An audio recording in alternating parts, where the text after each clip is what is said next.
Hey, hey, hey, hey, what's up, everybody? Your favorite Bushy Pussy Face is back. And this time, actually, I am back by request. Yes, folks, Big Bushy is starting to get requests. How badass is that? This request actually comes from a guy at work.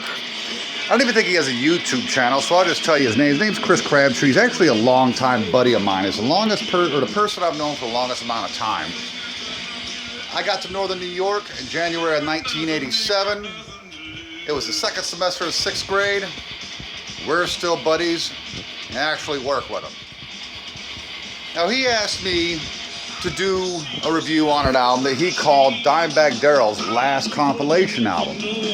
That kind of intrigued me. And then I find out the guy singing on the album was the country great David Allan Coe. Now, yes, I live in Northern New York. All my family's from North Carolina and Virginia. I grew up on country music. I'm a huge David Allan Coe fan, so this intrigued me. I don't have the album. I had to go listen to it on Spotify. It sounded like a cool concept because metal, country, they kind of come from the same place as far as, lyrically and, just the heartfelt way they play. Whether you're playing thrash metal, whether you're playing country, whether you're playing hair metal, it always seems to come from the heart. There's no heart in fucking rap and hip hop. I don't care what any of you say. How can you have heart pushing a button on a goddamn computer? So what he asked me to review is David Allan Coe and the Cowboys from Hell, Rebel Meets Rebel. Now this is interesting. It's not a Dimebag Darrell collaboration. This is actually an album that the entire rhythm section from Pantera. When I say rhythm section, I also obviously mean Dimebag.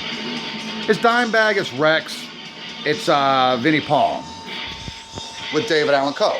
So it's not a compilation album. It was a side project they worked on from, I think it was 99 to 03. It was released 2 years after Dimebag was murdered in 2006. Now this is something I was really intrigued. Country metal, that could be really cool. It's really not that cool. I'm actually kind of upset by this. All the lyrics were written by David Allan Coe. Some of the lyrics are really great, some not so much. All the music was written by Dimebag and Vinnie Paul for this album. Let's just jump right into it. The opening track is Nothing to Lose. That's a pretty cool song, I like it. I don't necessarily dig the chick in the background. It really sounds like they stole from White Zombie. That's kind of dumb, but other than that, I kind of dig the song. The second track's the title track, Rebel Meets Rebel. Cool lyrics, good driving bass throughout it. Rex is killing it. But I don't know. I'm on the fence. I want to have to listen to this one a lot more. And I just listened to it 6 times in a row just so I could do this review. The third song, Cowboys, Do More Dope. Stupid. What a waste of fucking horrible song. Horrible song. From there we go to Panphilo. It's actually it's Dimebag just doing an acoustic country style riff. It's an instrumental, lasts just under a minute. It's not bad, it's pretty cool, but that leads into a Heart-Worn Highway. I kind of dig this song. It's very country, even though there's driving riffage in the background because, Dimebag, there's going to be some riffage. But it's very, very country western. It's in the vein of David Allan Coe. From there, we move into One Night Stands. Again, very country. Even lyrically, it's very country. I could have sworn I heard Hank Williams Jr. do this song back in the day. I like women I've never had. It's a lot like that. Still, it's not bad. From there, we go to Arizona Rivers. I'm not a fan of this song.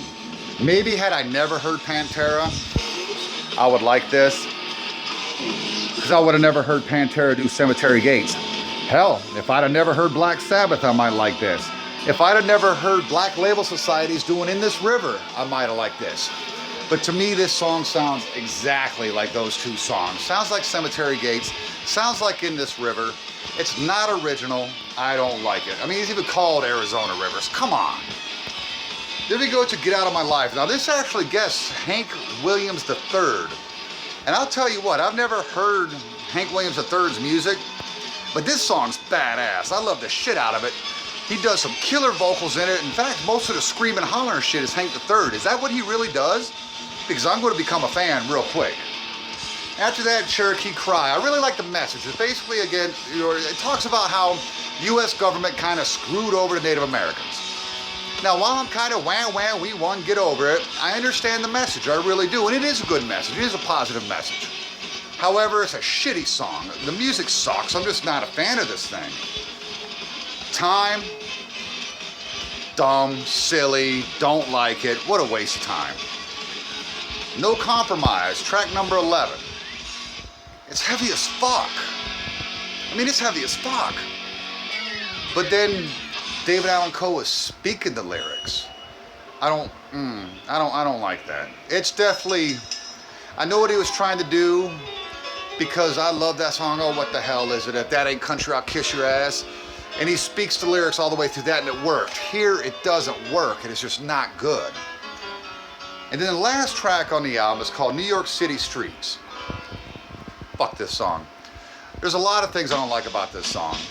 But I think the one thing that really stuck out the most, that I hate the most about this song, is how he's making a reference to Prince and how he changed his name to a symbol. And what the hell is your name anyway? Now, me being a Prince fan, I completely understood what Prince was doing. I completely understand why he had slave written on his face. He had no musical control over his stuff anymore because of signing his record deals. Fuck you. I don't like this shit. Overall, it's an interesting concept. I don't think it's well executed at all. I think it could have been a lot better. But if you're a die-hard Pantera fan, maybe it's something you want to add to your collection. I'm going to add it just for novelty's sake. I'm a Pantera fan. I have most of what they released, and I have a shitload of David Allan Coe on vinyl. So I will pick this album up. But if you're not a die-hard fan of either of these two things, David Allan Coe or Pantera, don't bother. Go and do what you do. Go to iTunes, buy a couple of songs. I think I like 5 out of 12 songs. I'll get it for nostalgia's sake, because I like those two acts. Barring that, I give it a big fucking thumbs down. Could have been a lot better. Had great potential. It's better than Limp Bizkit. Maybe that's saying something. Tell you what, guys, listen to the Rock and Metal Combat podcast. Check out thatmetalstation.com. There is metal for everybody on that motherfucker. And for God's sakes, buy vinyl.